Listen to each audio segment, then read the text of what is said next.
Emi, unaenda wapi? Unaenda wapi sasa? Ricky, yani kama uweze kunifanyia mimi ninavyotaka, mimi naomba niondoke.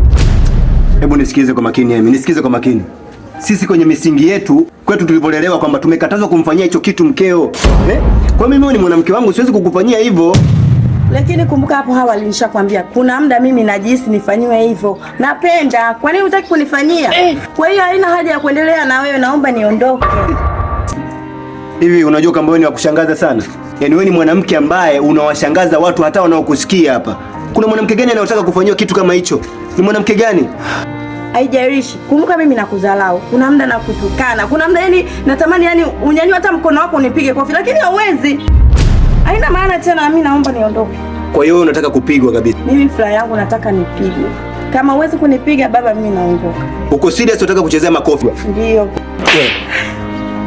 Sasa ndio vizuri. Kwa unapenda mapenzi ya kimakonde? Twende ndani basi. Haya sio maisha haya. Yaani maisha mwanamke atakupigwa. Mbona hivi vitu ndo naviona leo?